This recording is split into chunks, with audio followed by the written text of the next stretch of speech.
Happy New Year everyone! So, nandito kami ngayon sa bahay ng kapatid ni Sir. Nagdiwang sila dito ng New Year. So, ito na yung mga food namin. At saka yan na yung mga kasamahan natin guys. Yan siya. Tapos, may mga bata dun sa area. Sa area na yun. So, ito yung pinaka-hilders namin. Oh, si Ate Lourdes. Hi! Siya, Ate Lourdes. Marami pang kulang dito actually. Marami pa kaming kulang. Kulang. Gutom ka na? Kanina ka pa. Hoy, mag-eat na kayo! Kay mag-uwi na kami! Kain na. Ano oras na? Ayan, nagutom na. Oras na alas 8:30. Pwedeng baunin ito. Nakasupot-supot naman.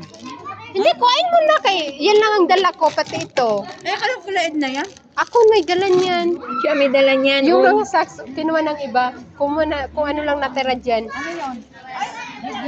Bigyan mo si Ate Lourdes isa. Ano yan? Sacks, kay malamig man. Mamaya na yan. Mamaya, ubus na nga eh. Ubus na nga eh. Alin? Mamaya na daw pero amoy mo, may bukas dyan isa.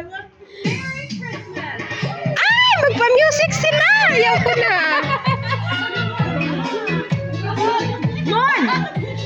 Mon, wala.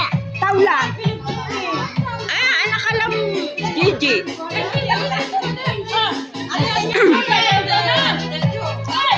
Happy New Year, Manoy! Hindi mag-Christmas! New Year!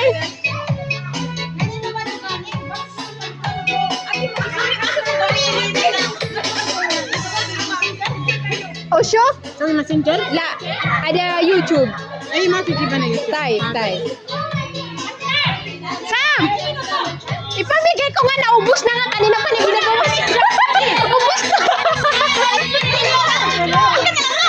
Ay, na-picture! I-video ko pa sana ang aking gift. Kumuha ka na ng pabango. Kuhaan ko to. Bahala lang, hindi na makakuha lahat. Ubus na. Picture! Sinong wala? Ako! Ito, perfume. Ate Lourdes! Ay!